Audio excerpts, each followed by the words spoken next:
To me, there's like three factions within THORChain's community right now. One is the faction of like, let's go ahead, continue with privacy. And the one's like, well, let's do privacy, but like, let's wait until we've accomplished X, Y, and Z in the chain to make it more decentralized and more protect itself from government attacks. And then the third one is like, well, let's not poke the bear in the eye, being the government. Let's just be a little bit sweeter and kinder and avoid privacy altogether.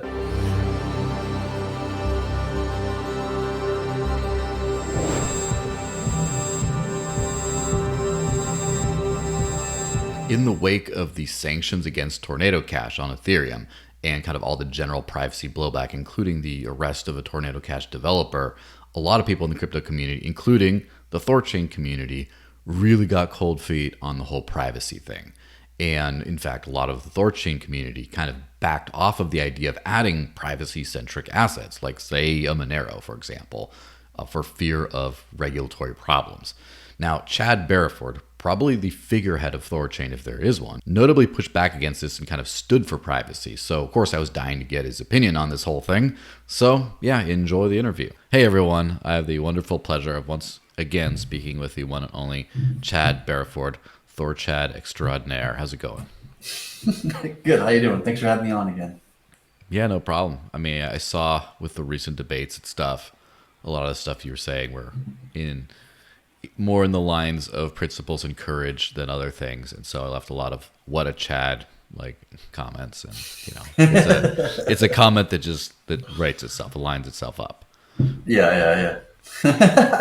Yeah. I mean, definitely my own personal ethos is very much in the favor of a lot of centralization, a lot of privacy, like these kind of core fundamentals. Like I'm somewhat of a cyberpunk in some sense, and so.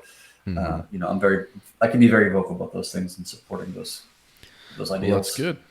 Let's so to recap the whole situation, just from the super short outsider perspective. Basically, THORChain is a decentralized exchange platform and automated market maker, and it's basically to a lot the holy grail of decentralized finance in the crypto world. And at some point, so Tornado Cash, which is an Ethereum project, smart contract, whatever, that provides additional anonymity, although Ethereum has some of the worst privacy in all of crypto, but that's maybe a different subject. Tornado Cash got sanctioned by the US government, and it's one of its developers got arrested in the Netherlands, and this caused a lot of ripples throughout the crypto world because a lot of people are fearing not only a broader crypto crackdown on anything offering even pseudonymity, but also just the arrest of open source developers, of people who just write lines of code that other people then can or cannot like modify or implement themselves. And so in follow to this, THORChain was considering adding a few crypto assets with enhanced privacy features at some point, not all immediately.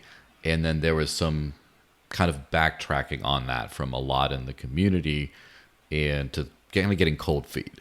And then it seems to sort of be a little less clear where it stands now. So why don't you recap the situation as you kind of understand it from the insider perspective?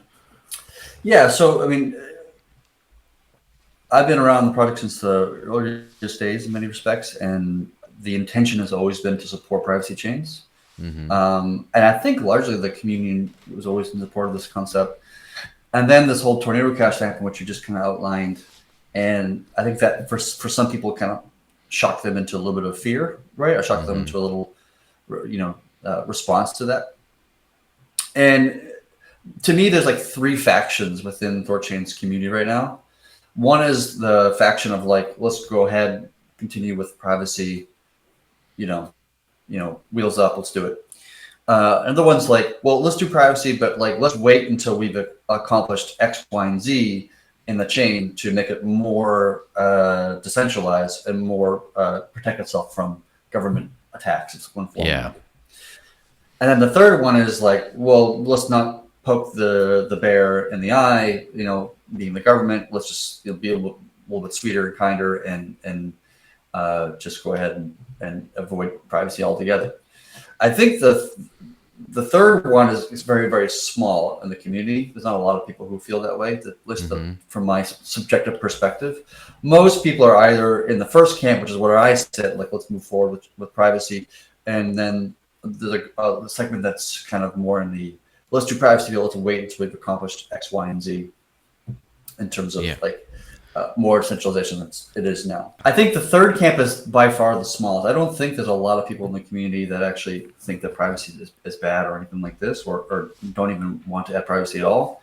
Most people are either in the first camp or the second camp, and then it becomes a debate about like, what are the things that THORChain needs to accomplish to get further down the road of centralization.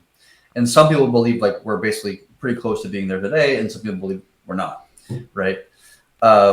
And arguments can be made for either side of it. Now, for me personally, the one thing I want to see happen is to make sure that the TSS shares that make up the private key for these funds is backed up on chain. Yeah. So it can always be restored, even if the case where like AWS and DigitalOcean and like just all the boxes just get killed instantaneously all in the same second. We can still recover the chain in that scenario. So even if the government said, hey, you can't run, U.S. government says you can't run Thor nodes, that's illegal, blah, blah, whatever. Validators can destroy their nodes in AWS on the U.S. and then they can rebuild it on, Hetzner or Vulkan or like one of these other providers on a different location in a different part of the world and reconstitute the same node elsewhere. And then you might have an interruption of chain service, like the chain might pause during that time because not enough validators are online to be able to commit new blocks for like a week or two. But then once the validators rebuild their nodes on a different location, everything would continue on just the same. The one argument, and one of the kind of interesting things to think about is that if you look at Bitcoin's history, its decentralization, how resistant it's been towards, attacks. Bitcoin in the earliest days, like everybody was a miner. You just like, launch it on your CPU back at home on your desktop computer, in early like 2009 or 2010, whatever it was. And it was fine, like not much of an issue there. And eventually people moved on to GPUs and eventually people moved on to ASICs and ASICs moved to like data centers and data centers moved to this. So like now today, nobody mines Bitcoin on their own personal computer. That doesn't make any sense. And now all the miners are highly advanced, mature kinds of people or even corporations where they build entire data centers in Texas, in the United States, or in the Siberian tundra, or in China. And so when we saw a year ago, China ban Bitcoin mining, and I think it was in 3 of the provinces or something like this, I think it was like 40%-ish of the hash rate just like disappeared more or less overnight. And then they had to move their infrastructure to a different location in a different country, which because those miners are so technologically advanced and skilled, and they had the capital, the energy, the focus to do that, they were very kind of advanced, miner in a matter of speaking. THORChain is not that today, right? And I don't think any proof of stake network is that today, to be honest with you. It needs more time for the chain to kind of mature to get to that point where people get off of AWS entirely and they go to bare metal boxes or they actually build their own data centers or something of this nature. So that if something were to happen, they were able to move their operation from, the United States to Brazil or Malta or, whatever that might be. I still think that even if the government were to outlaw, THORChain, it would be able to handle it. It would obviously be a problem, but I think it would be able to recover. But that's just my 2 cents. Other people might disagree with me on this. But yeah, I think we can do it personally. Yeah. So there's this debate.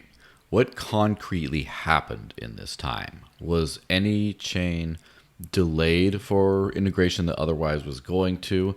I saw there was votes that happened, but I heard, rumor that the vote system didn't even exist before this, and maybe I was misinformed about that. I don't know.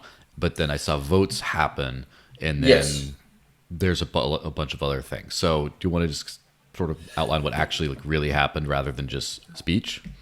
Sure, of course.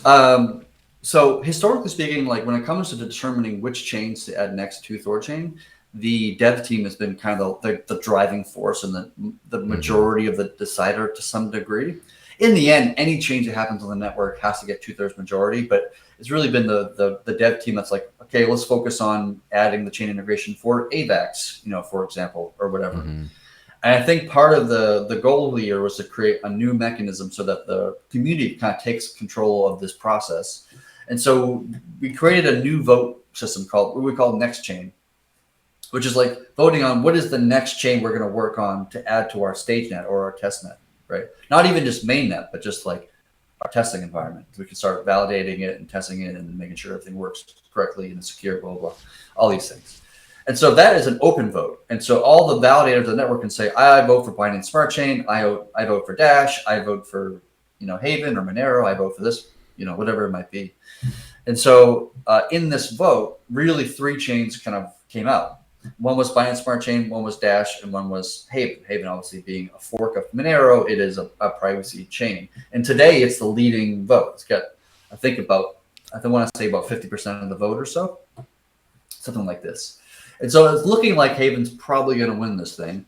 But that's what really triggered this whole debate internally within the project, within the community of like, do we want to do this? Is Haven valuable or not economically?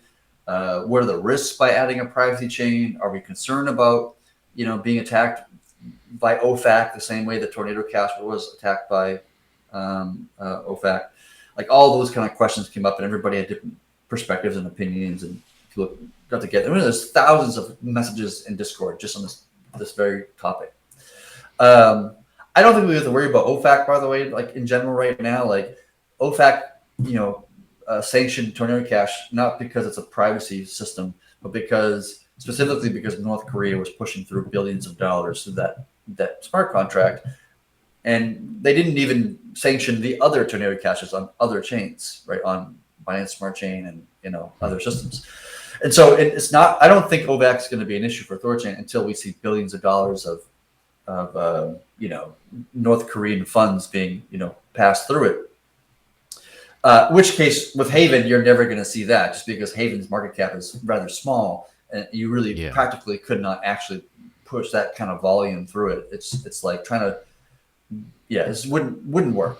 With Monero, that might be different though. Also, you might not even be able to tell necessarily, like because of Ethereum's extremely transparent. So even if they're breaking the link between their transactions, you can see that they're moving them to anonymize them.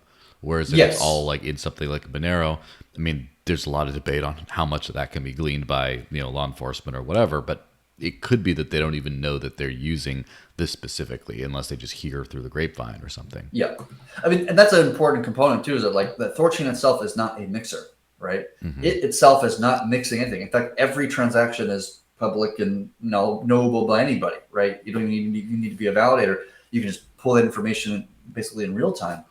And so like the idea that THORChain is going to be sanctioned by OFAC for, being a money laundering system, quote unquote, is a little bit silly just because it's not actually doing any of that stuff. You have to do that on Monero. That's where that actually is taking place, not so much on THORChain itself. And some people might argue like, well, it doesn't matter. THORChain's touching it and connected to it, which is also true, but so is Coinbase, and so is other exchanges that listed.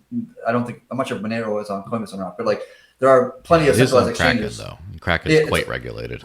Yeah, Kraken's got it, and a bunch of other centralized exchanges have it. So like I don't see I haven't seen OFAC come after Kraken in this way, right? Yeah. So I don't know. It's hard to there's a lot of moving parts to this, and everything's kind of changing. And even the whole Tornado Cash situation, like we still don't know all the information, right?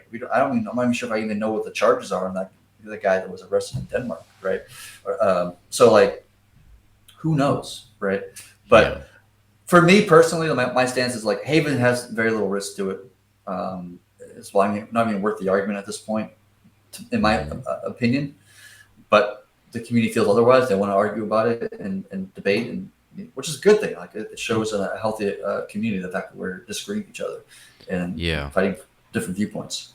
That's something that the voting thing kind of revealed. And just real quick on a clarification on the next chain vote specifically, and that is just which, it's kind of like a signal of which chain the nodes would prefer to see implemented next, but it's not, obviously when it's ready to be deployed, they have to implement it. But also of the things voted on, none of them, they're not necessarily at the same level of doneness, so to speak. So let's Right. just say you voted up like Zcash to number one, and Yep. then you have, I guess like Haven is number 3 on the list in this hypothetical scenario, but Haven's like done, it's ready to go, and Zcash is not ready to go. Then probably Zcash would then go to be added, and then the nodes would decide. Is that kind of how that would work in that case? Yeah, I think it's still being kind of defined, and we're kind of finding our way through it. And this is part of the growth and maturity of the project and of the chain itself. But yeah, that's right. Some are like Dash is pretty close to being done, and so is Haven. But Binance Smart Chain hasn't even been started yet, but it is a fork of Ethereum, so it's relatively easy. All that's part of it. And even once we vote on this next chain thing, which is just putting the next chain onto StageNet, not on the mainnet, the process to get from StageNet to mainnet is a different vote. And that no matter what, this vote's just like a majority rules, like whatever the majority feels is the most applicable. But going from StageNet to mainnet requires a 2/3 majority vote. You have to get at least 67% of the nodes to agree to say, yes, let's go forward with Haven or Dash or whatever. Yeah. And that may not happen. So we might get a majority vote on this to StageNet, and then when we get to vote to release it onto mainnet, we might not get enough votes, and then the whole thing basically just goes nowhere. Yeah, that's governance is a very tricky issue, and I think is one of those extremely underutilized aspects of crypto that people don't. And even, I mean, to be honest, even with THORChain, a proper governance system didn't kind of start to crop up until right now when it's actually needed. It's kind of interesting because from the noise, you would think that THORChain is backing off of every single thing that could be possibly risky, and we're just not doing anything. That was what the noise said. The official Twitter account was even posting some stuff that doesn't seem to be have panned out with the opinions of a lot of things. It's funny because then the vote doesn't seem that controversial at all. What should we add next? And then, I mean, from what I saw, like Monero got pretty high as well. Haven being a Monero fork got pretty high. Like, it doesn't seem like this, oh no, we can't touch privacy coins thing was borne out by the actual THORChain community, but maybe by a lot of louder voices in the community. And it's kind of interesting how you see that correction. And I mean, like my first interaction with a DAO, I've submitted a proposal to the Dash network in 2016, right? So I've been doing this a long time, and I've seen this disconnect between the actual voice of the network and then the noise, where they try to make it seem like, oh, something's different here, but it's not actually when you hit it with a vote. And that's something that makes me more confident in THORChain now, is seeing like a governance mechanism where you can just say, shut up. This is what people actually say. This is where the money is. Yeah. This is where the votes are, right? Mm-hmm. Rather than, you're right, because sometimes you can have a really loud debate, but there's only like 30 people talking out of a group of thousands and thousands and thousands. It kind of skews the viewpoint or skews the perception. Mm-hmm. When it comes down to it, the votes where it matters. The validators are the ones who have the voting power. They determine the direction of the network in the end. Mm-hmm.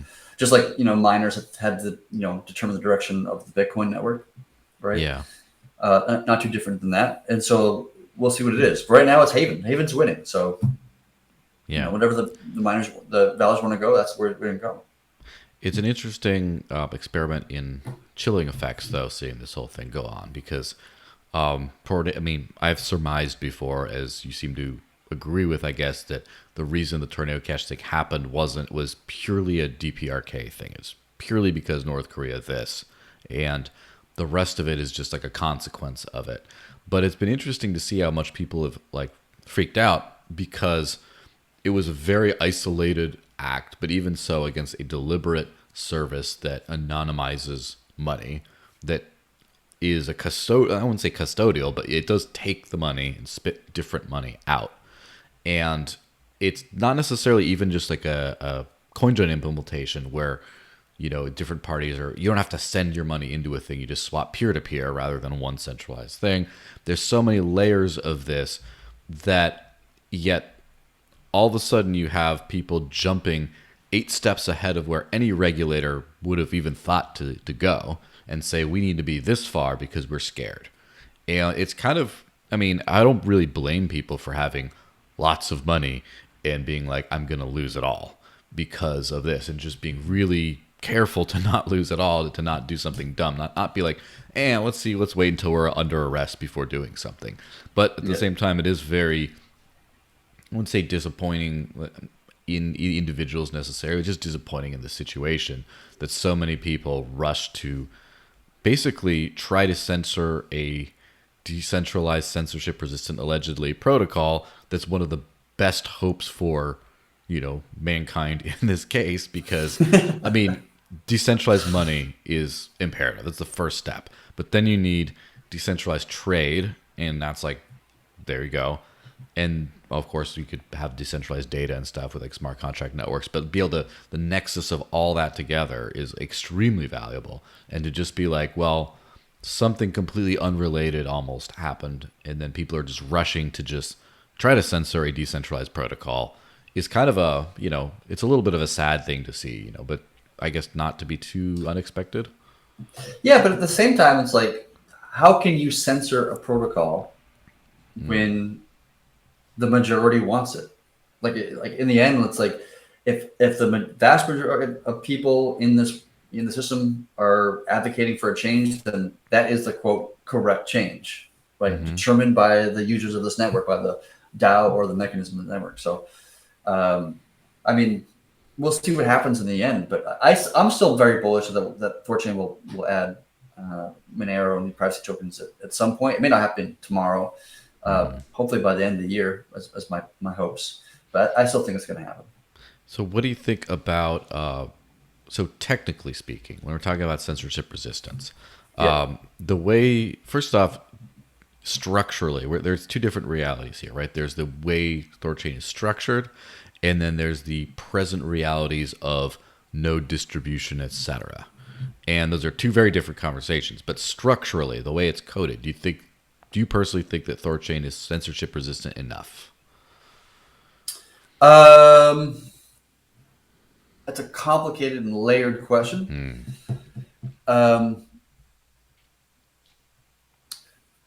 It is, so proof of stake networks in general, how they're structured, are not as decentralized as proof of work is, inherently so, right? It's easier to identify the validators of a proof of stake network and easier to attack those individuals than is proof of work. As far as in THORChain's case, we are probably one of the most decentralized proof of stake networks that I'm aware of. If you look at it from a Nakamoto score perspective or otherwise, at least from my knowledge, that's true. We do a pretty good job of it, in part because we surface on many dashboards of like how many nodes are here, how many nodes are there, and blah blah blah. And like because of that kind of informs our validator set to like, oh hey, we haven't built any nodes in Ireland yet. I'm going to go ahead and build this node in Ireland or whatever it might be. So we do a pretty good job of it. There's always room for improvement for sure. I do think we are resistant to some government level attacks that would push the validators in a way they haven't been pushed before to be able to move their operations and so forth and so on. But I think we can probably do it, to be honest with you. I think that'll get easier with time as our validators get more mature as individuals and as corporations, whatever, and start to be able to build more advanced infrastructure and more locations. But we're not there today, for sure. We're still a young chain. We've been around for a year and a half, which is relatively, I guess, kind of young. Yeah, full mainnet less than a year for sure. We didn't hit mainnet until like 2 months ago. Yeah, so that's pretty young. We launched alpha about 2 years ago, beta about a year ago, and mainnet a couple months ago. So we're still a relatively young chain. There's a lot of growth to happen. But even with all that, to be honest, my own is like we can still handle it. I have no doubt about that personally. Yeah. So what are some? So are there any technical changes, like code changes, that you would like to see for THORChain to become more decentralized, or is it just structured well enough the way it is right now? It's structured very well the way it is now, but there's always room for improvement for sure. The one I push for most intensely is, so in THORChain uses threshold signatures, right? Mm-hmm. Which it's kind of like a multi-sig, right? And each validator has a key that is used to sign a transaction outside of a shared wallet. Yeah. And these keys are regenerated every week. We call it a churn. But every week, all the like a new key set of keys are created, and all the funds from the old keys are moved to the new keys. And so, like every week, there's just a new. The funds are all every set is being moved around. And so this And is so a lot of on-chain transactions that it's happen, a lot right? of on-chain transactions happen every 7 days, every week. And so we want to make sure that those TSS shares, those keys that are generated each week, are protected and that they're backed up, so that if AWS were to shoot a node in the head, metaphorically speaking, and kill that node entirely, that the validator has backed up that key among other keys to their local box or some secure storage somewhere in the world, whatever the hell that is. We assume today that validators are doing that, but there's no reasonable way for us to know that they are backing those things up or not backing those things up. And so part of the idea is that when we create these new keys, that these keys get put onto the chain encrypted, triple encrypted, in fact, so nobody can read the actual keys themselves, of course. But we can look on chain and see, oh, there's the key for each one of these validators. And if those validators were shot in the head right now, that they could reconstitute their node somewhere else with high assurances and be able to do so without any problems or hitches. And so they could just rebuild their node elsewhere and carry on. That's the first thing I would like to see happening. The second thing is there's been a push for the idea of more documentation of building bare metal nodes. So instead of running it on AWS or DigitalOcean or one of these cloud providers, having more documentation on how you run it on an actual physical node in your mom's basement or something like this. Yeah. That's a lot more difficult to do. AWS takes a lot of the load off of your shoulders from a technical perspective, from a security perspective. And so it takes a lot of time and energy to build something in your mom's basement, metaphorically. It's certainly possible, but a lot of the security comes down to you more. So to build a secure node in your mom's basement is considerably more difficult than doing that on AWS or whatnot. Yeah. We can be sure that all the AWS nodes on all the DigitalOcean nodes, for the most part, almost all of them, are designed, and from an infrastructure perspective, they're designed in a very secure and repeatable way, that all the firewalls is closed, all the ports that are needed, and Kubernetes itself is configured in a way that you can't access those containers, so forth and so on, all that stuff. Yeah. It's so. How about practically, as far as distribution of nodes and things like that? So first off, where are we at now as far as country? Just off the top here, it doesn't have to be detailed, but what's your feeling where we're at now as far as country distribution and how much are on different providers versus on custom solutions? And where would you like to be before you would say, okay, we're good to handle a nation state ban on our stuff? Yeah, so I think on AWS, I think maybe 40%, maybe 50%, somewhere in that range are on AWS. But within AWS, they're scattered across multiple geolocations. So some are in the United States, some are in Ireland, some are in Singapore, some are in Australia or Sydney, some are in other parts of the world. I think I want to say maybe another 30% is on DigitalOcean or Google Compute. I think one is on Azure, Microsoft Azure, and then a bunch are on Hesner, which is a provider in, I think, Finland, I want to say. I think there's one or two on Vulkan, which I think I want to say that one's in Germany, but I could be mistaken. So there's good distribution. But I think we're all in all, there's about 5 or 6 different providers plus bare metal. And then for countries, it's about, I don't know, I want to say 15 or 20 different countries. Mm-hmm. I'm going to say that loosely. So I think we're doing pretty well. There's always room for improvement. The worst case scenario now is that if you're able to take down enough nodes, you can stop the network from producing more blocks. So that would mean that you would require to take down 1/3 of the nodes, which is approximately 30 or 33 nodes, and take them all offline. Once you did that, then you would pause production of blocks, which would cause the chain to pause, obviously.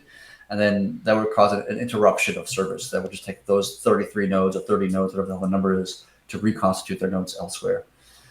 If we can get like a third here and a third there and a third there, and have it, no more than 1/3 of any particular provider or location, that would be probably a better place to be. But to be honest, I don't think that'll actually happen.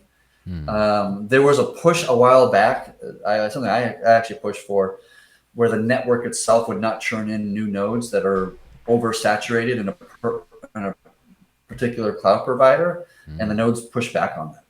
They actually didn't want to do it because a bunch of AWS nodes would have had to move to DigitalOcean or some other place or location, another provider. And I think a lot of node operators just didn't want to spend the time or energy kind of to like actually the perfect do that. is the enemy of the good, right? They kind of think this is already experimental enough. We already have enough funds in this. This is already enough of a pain in the ass to do. Why make us go through all this another annoyance? We don't see the value in it, kind of. Yeah, that's why I think like that won't actually happen until there's a real push to do so. Like something, probably there's gonna be some event that happens externally to the network that was going to be really kind of create the motivation for nodes to really better distribute their infrastructure, most likely. But as I always say, like that's actually not the best way to going at it. Like the idea that we are trying to distribute our nodes better in a way that's against protect ourselves from government attacks of one form or another is a bit silly to me. Just because that kind of makes us feel like we're criminals, like we're running away from the government, like we've broken laws because we like privacy or whatnot. Yeah. And that's kind of bullshit, right? Like privacy is normal. Privacy is not something we should like be like trying to run and hide. We come at them from a legal perspective and say we have the constitutional right, according to the 4th and the 5th Amendment, to have privacy, right? And you can't sanction us or take us down or attack us in any way because we advocate for our own privacy. That's something, a fight that I'm more than willing to have, because we are on the right side of history, and all that's required is that we stand up for what we believe in and what should be rightfully ours. Yeah, well, that's for sure. The good thing, I mean, I guess the crypto ethos, as I guess old timers might understand it, is to be able to withstand, illegality. I guess it's not to the more modern take is to be able to withstand it, but that's not what you're going for. You want to be part of the legal world. But like Satoshi wasn't taking any chances by being anonymous, and just like all of the early Bitcoin stuff, it was either stuff that was illegal, like online gambling or the Silk Road or things like that, or stuff that was perfectly legal, like pizzas, but from people who were just like, yeah, this is sticking it to the man kind of thing. Mm-hmm. And just the kind of nexus of that is kind of interesting. I have high hopes for privacy. I don't necessarily have high hopes for privacy in the U.S. in the short term under current administration specifically, but also, not like the last one is any better. I can see a time when it might be like encryption, where encryption was, banned for a while, and then you just had to deal with that until you kind of righted that wrong at that level. But it's good that we have those tools kind of in the meantime. And that story about the crypto wars of the 1990s and banning encryption, all those things, like it wasn't just about the freedom of speech and how code is speech, blah blah, and all these things, and right to due process, and that helped the cyberpunks to win in the 90s. It wasn't just about that. It was also because corporate America was saying, in order for us to innovate and have internet commerce, for example, we need to be able to encrypt data. Otherwise, credit card numbers will be stolen, right? We need to be able to have user logins, or username, log in the username and password. Like all those things put additional pressure on the government. That's why, Bitcoin is hard to be banned from a government perspective, because lots of companies have Bitcoin on their ledger, right? That JP Morgan and BlackRock are now dealing in Bitcoin, right? And so if they ban Bitcoin, that's hurts, those companies and corporations, which are not small or tiny, right? And so one of the ideas of protecting THORChain, hypothetically speaking, is if THORChain becomes a thing that I think it can become and will become, that it becomes a critical piece of infrastructure of the entire cryptocurrency industry. It becomes indisposable. It becomes something that almost like a requirement on the entire industry. And so then, like, the idea of banning it would be so painful and cause so much economic strife for the rest of the industry and finance in general that could become, highly problematic for governments to do. So that's another way of protecting THORChain, is not just through more decentralization and using bare metal and all these other things, but also just becoming a larger and larger economic powerhouse and a use tool with billions of dollars of trade volume passing through it. It gives more incentive for government to not ban it, in a sense. Yeah, the too big to fail thing in a good way in this case. Yeah, too big to fail in a good way. Yeah, and it's kind of funny because the THORChain Twitter account. Do you know who runs that, by the way? I mean, I'm obviously, it might not be public. Is it like a collection of people? Is it like a couple? Yeah, well, it's a collection of people. It was run by one person in the beginning, and they did a great job to build it up to have hundreds. I think 100-something thousand followers or whatever the hell the number is. But then there was a push to centralize the Twitter account. So it's run by a large quantity of individuals who have the ability to tweet and represent, talk and speak as a community rather than a single individual. Yeah, because there was one tweet that the one that got, like, especially all like the privacy people all annoyed, was the one that basically just said THORChain's it's not too big to fail, but it's too big to risk like failure at this point.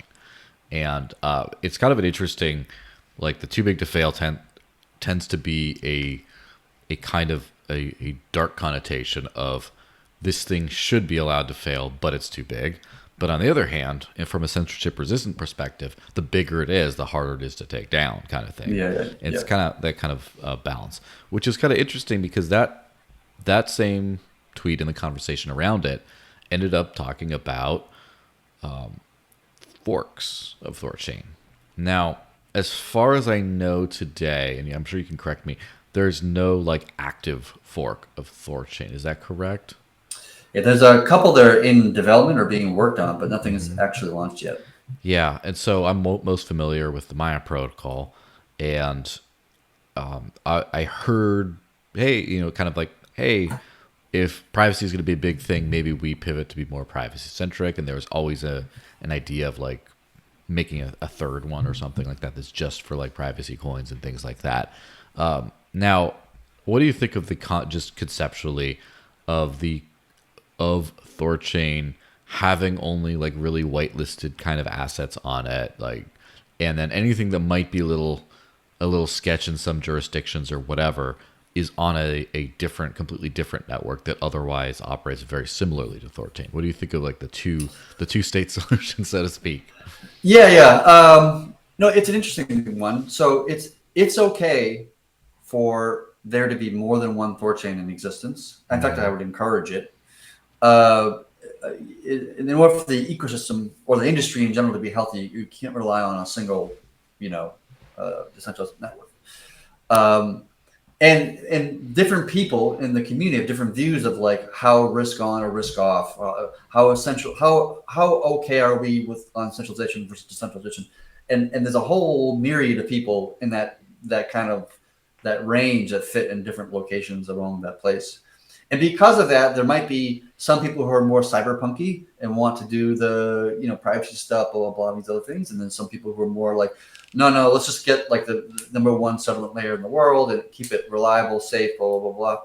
So that might happen. And I'm not a purveyor of the future myself, but that could happen. And I can see good value there, right? Because, for example, like THORFi is a thing that we've been talking about for a long time. Everybody was for it.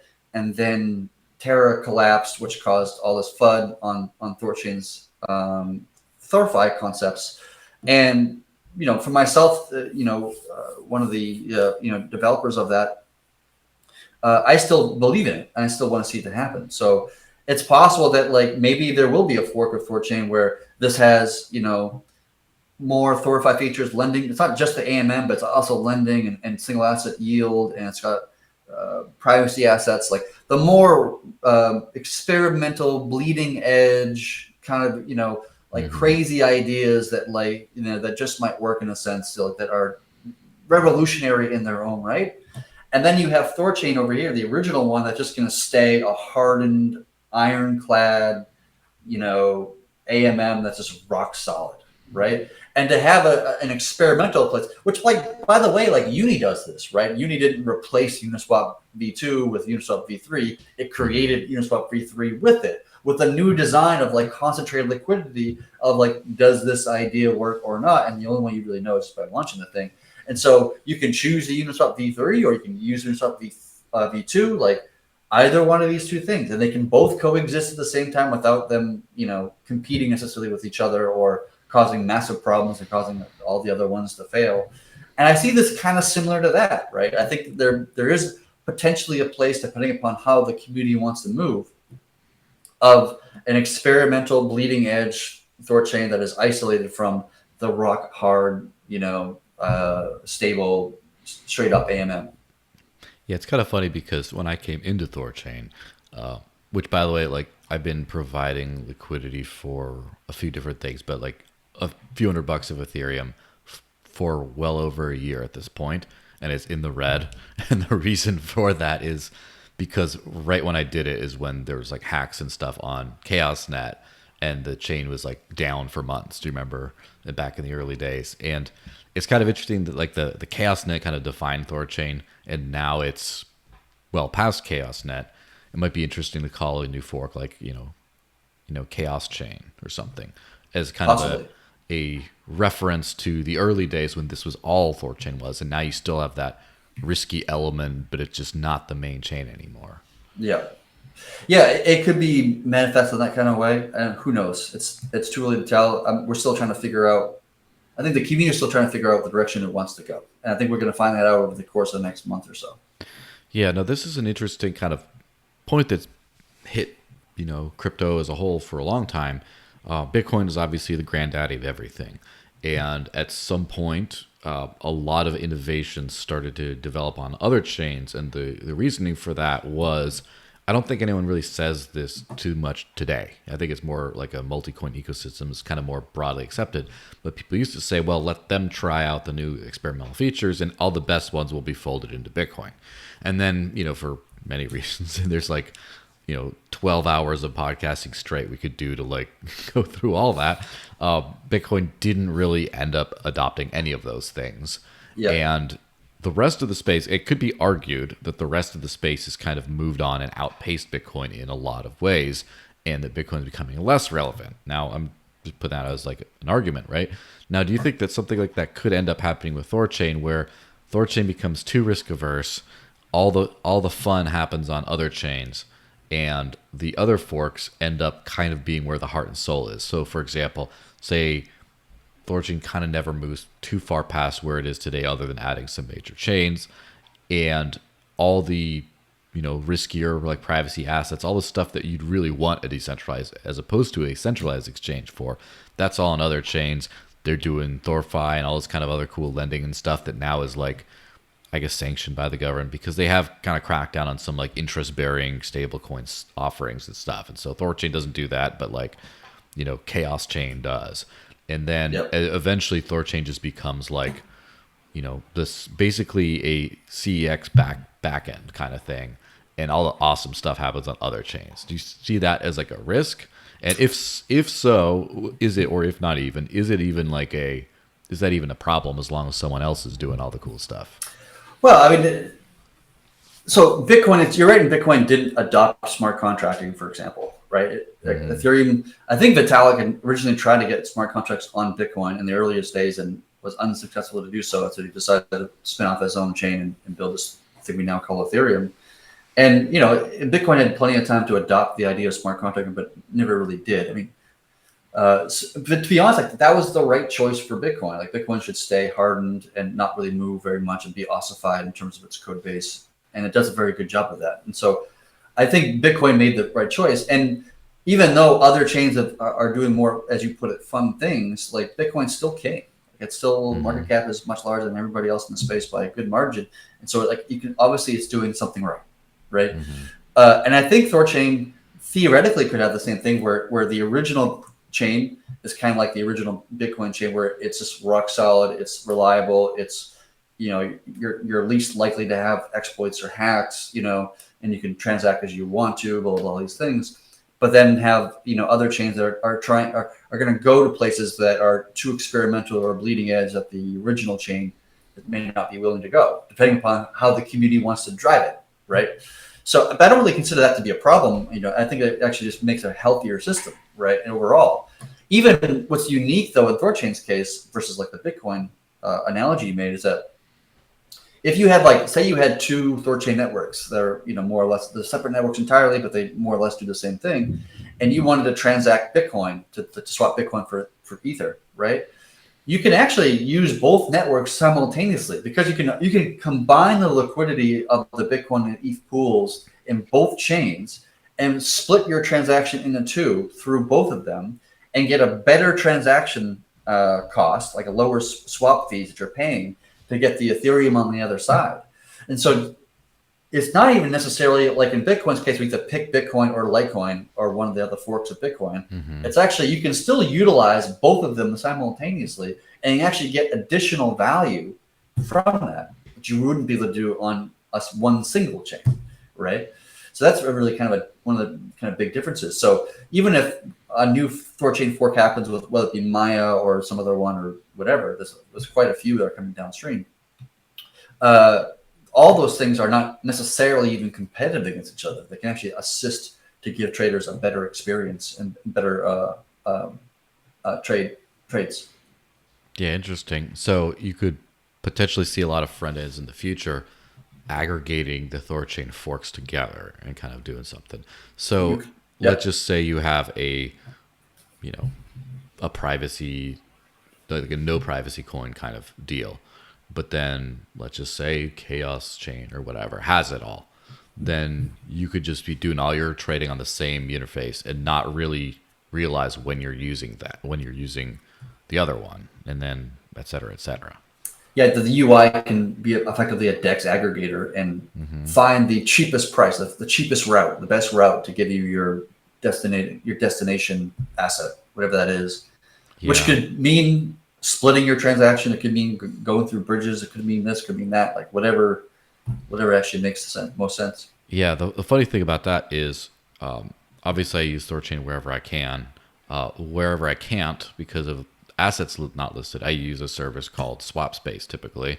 And SwapSpace is a swap service aggregator that does exactly that. It finds the best rates between like StealthX and Binance and all those kinds of things, and then just kind of does that. And so from the end user perspective, I do definitely see what you mean with that, because it's what I have the most value doing today. Yep.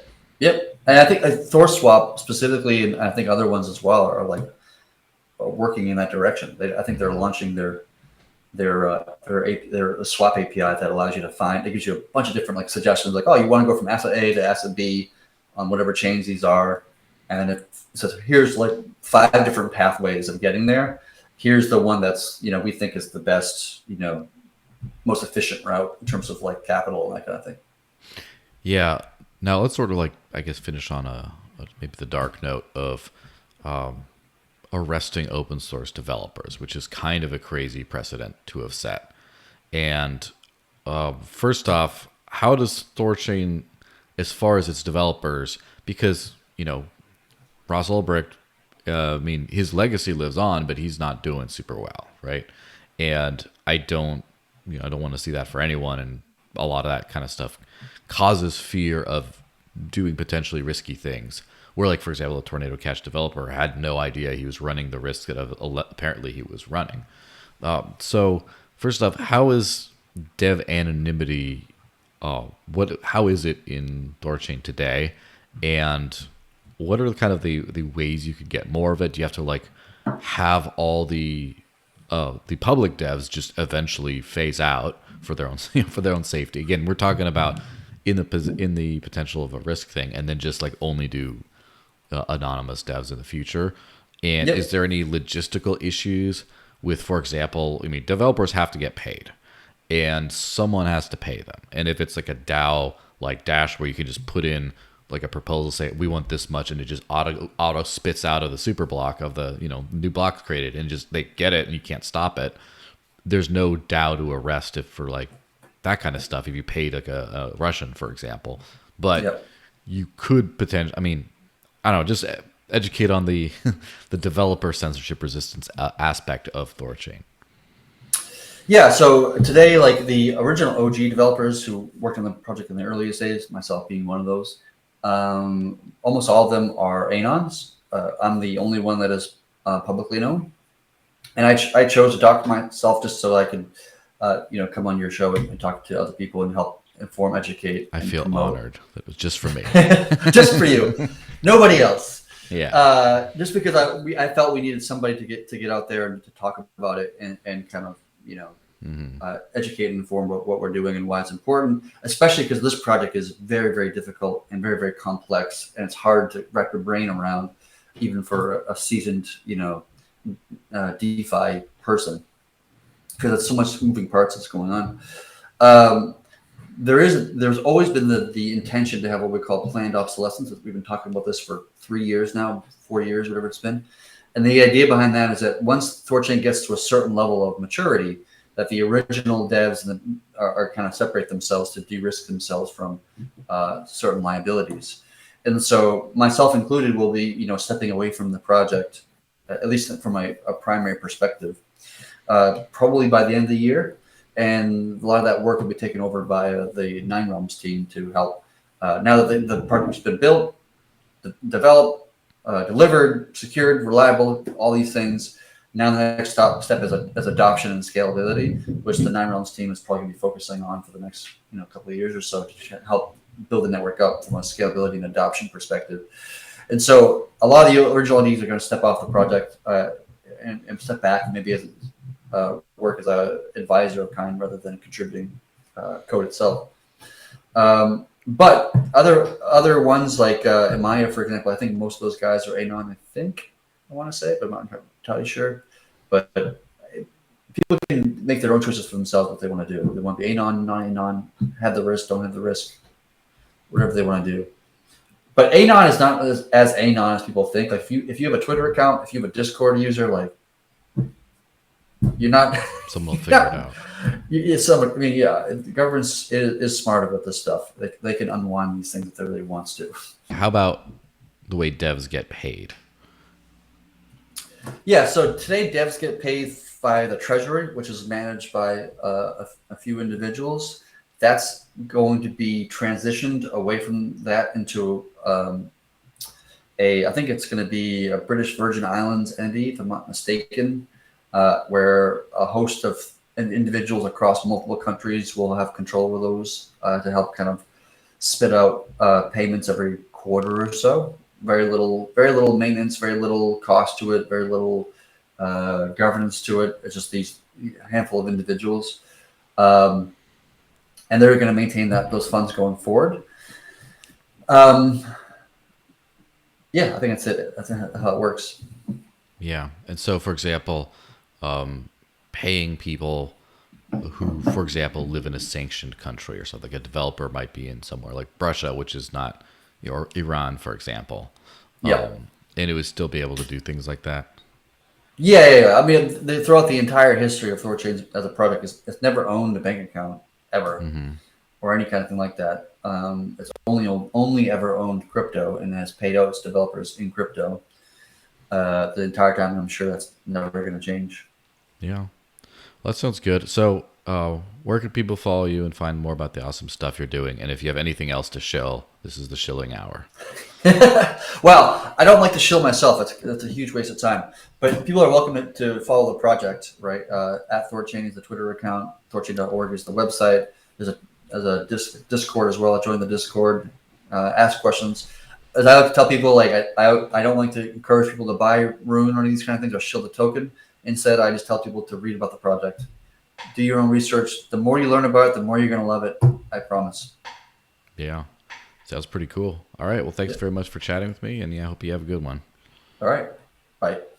All right, let's get to some AMA questions. So on my Discord, I have an AMA, a kind of a rolling set of questions that people can participate in. For those who have some of my NFTs, you can get in there and can ask any kind of questions. So we did have one from Onetime. A lot of that was already answered in the interview, of course, but there was a little bit extra. So I'm just going to read that part. So if regulated centralized exchanges crack down on and seize tainted Bitcoin, will it start to destroy Bitcoin's fungibility? Will black market tainted Bitcoin start to be traded at a discounted price? If so, even if privacy coins are not added to THORChain, if a large amount of tainted Bitcoin were to enter the liquidity pool on THORChain, is there a risk that it could taint the overall value in the system? Or do tainted Bitcoins on THORChain not even matter, since the trail of trades could be transparently traced through to follow where it went? But if Monero gets added to THORChain, the taint trail would go cold once they withdraw and move the Monero. Would that invite money laundering, which in my opinion is not a crime? So, kind of a long, complex question, but very pertinent to this thing. I personally believe that I don't think it would cause an overall taint to the system, because right now, when you're talking about, coins with a particular history, the only way to identify that is by having some sort of a blacklisting method, a centrally approved blacklisting method, which says coins that came from here, those end up being blacklisted. So if you have a deposit and some of those coins could be traced back to here, you kind of see that and wait, we need some extra stuff. Now, of course, if you have a system like THORChain that is kind of trustless and automated, right? It doesn't really care about history because, history is history. You could add some rules to block coin join transactions, to be like if it's a certain number of inputs, for example, that's too many. It has to be a certain lower number or something like that. But it ultimately wouldn't matter. You can kind of get around that. Ultimately, what this would do, I think, is it would kind of make it not really matter even to have a tainted history or not, because overall, it just kind of goes in and out of the exchange. And over time, I think more and more coins would have either a coin join mixing event or an explicit like flag transaction or something somewhere in the past. And it kind of ends up being, affecting the whole entire piece of that. So I think that fungibility on chains like Bitcoin is achievable. It's just not a by default kind of a thing. And so, if you take, let's say, Satoshi's coins, and then you end up sending them into THORChain to trade for another asset. It goes into the pool and the other asset goes out. And then at some point, someone else withdraws, and then someone else does like a trade of like Litecoin to Bitcoin. Some of the Bitcoin comes out. Some of it might be Satoshi's Bitcoins. Some of them might not be, et cetera, et cetera. And eventually just like it's all one big jumbled mess of who's or what's. And so I don't really see this as being a problem long term. Now, as far as people laundering through something like Monero, where you have Bitcoin, you trade it for Monero, you move it around, it's hard to detect, and then you get it back out into Bitcoin somewhere else, for example. That's always going to be a thing. And yeah, I think that's the big barrier, is people see the distinct possibility of using that to like wash funds. But then again, you can kind of do that with any asset. That's the real thing. You can create any asset you want. Just write some lines of code or copy them from open source stuff, boot up and start a coin. Doesn't have any value. At some point it will have value, maybe, but it doesn't have any value. You can do that over and over again. You can't control every single issuance of that. It's like at some point, you crack down on people that do this when it gets traded for value, like if it gets big enough. So if it's an unsuccessful privacy coin, it's not a problem. I think ultimately regulators are just going to have to get comfortable with the idea that they can't really control who sends what to whom, and they can't really know every single thing. They have to find a level of comfort within the parameters of the current trustless, permissionless technology. Or you'll just like crack down on citizens in certain jurisdictions, and people outside of the country will be having fun. All right, see you guys later in the week for the rundown, or at a different time. And remember, if you want to jump in on this, want to get in all these cool super chats into my Discord, you want to participate in the AMA and stuff, You can get one of my NFTs, and there's instructions in the NFT of actually how to get into and do the whole thing, programmed into the NFT itself. And so it's kind of cool thing if you want to support the channel or just want to get on this fun stuff. And there's a link down in the description about how to do that. So anyway, have a good week, guys.